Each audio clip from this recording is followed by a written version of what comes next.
The Roman Colosseum killed over 400,000 people. But that's not why it was built. Rome spent a fortune constructing the largest amphitheater the world had ever seen, not for entertainment, not for sport, but to control how 50 million people thought. And it worked for 400 years. Picture this: Rome, 68 AD. Emperor Nero just died. The empire descended into civil war. 4 emperors rose and fell in a single year. Historians call it the year of the 4 emperors. Armies fought armies. Citizens fought citizens. Rome wasn't poor. Rome was fractured. When Vespasian finally clawed his way to power, he faced an empire that didn't trust its leaders anymore. He needed something military force couldn't provide. He needed Rome to believe again. So he did something brilliant. He tore down Nero's private palace, a massive complex built for one man's pleasure while Rome burned, and announced he'd build something for the people instead. Not a temple. Not another palace. The greatest stadium the world would ever see. The architecture of control.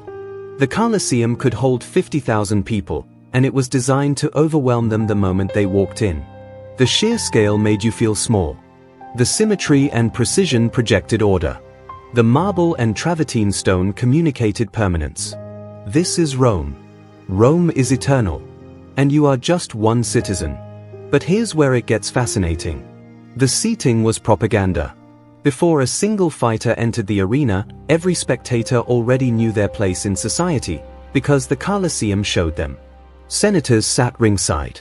Knights one tier up. Regular male citizens higher. Women and foreigners near the top. Enslaved people in the worst seats. Your ticket literally told you your worth to Rome. And everyone could see everyone else. The games were theater. Now, you might think the gladiator fights were just random violence. They weren't. Each combat was carefully staged. Gladiators played specific roles, some dressed as Gauls, others as Thracians or Africans. They wore armor and weapons that made them instantly recognizable as Rome's enemies. And when they fell, the crowd wasn't just watching a man die. They were watching Rome defeat its enemies.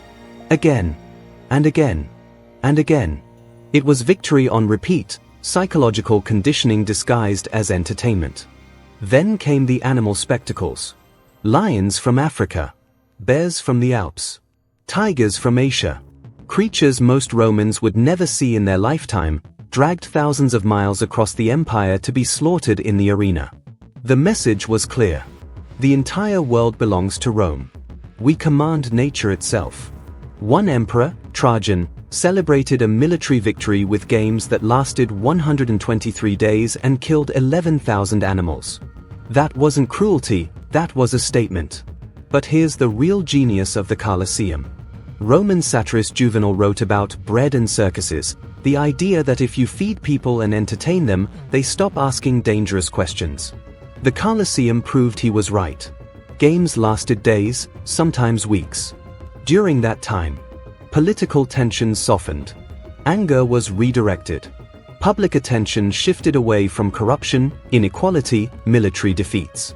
The crowd wasn't debating tax policy or failed wars.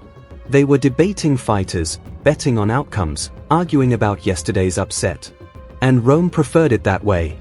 There's something darker happening too. By making extreme violence into public entertainment, Rome reshaped how people understood power and cruelty. Death became theatrical. Suffering became acceptable, even exciting, when the state approved it. Think about what that does to a population.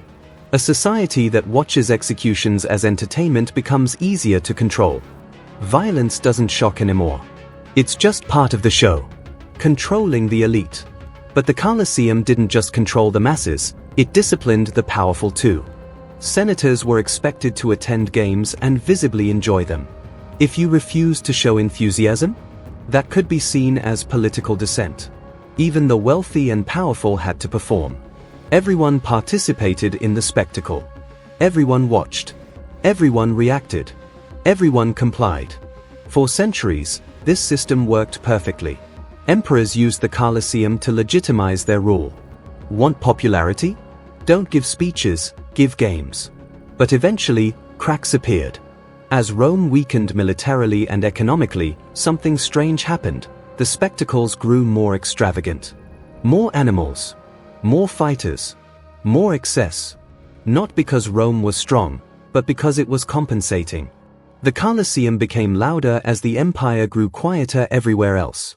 Economic collapse made games harder to fund. Christianity shifted public attitudes toward violence. Political power fractured across the empire. And when the spectacles finally stopped, the Colosseum lost its purpose. Today, tourists walk through the Colosseum and see a monument to entertainment. But that's not what it was. The Colosseum was psychological warfare in stone. It told you your place in society before you sat down. It made you watch Rome conquer its enemies on repeat. It normalized violence. It distracted you from corruption. It demanded your participation. And it worked for 400 years. Rome didn't conquer the ancient world with military might alone. It conquered with psychology. The Colosseum was never just an arena. It was a machine for manufacturing consent. And maybe the scariest part? We're still building them today. What modern structures or systems do you think serve the same purpose as the Colosseum? Drop your thoughts in the comments. I read every single one. And if this changed how you see ancient Rome, hit subscribe. We're breaking down history's most fascinating power plays every week.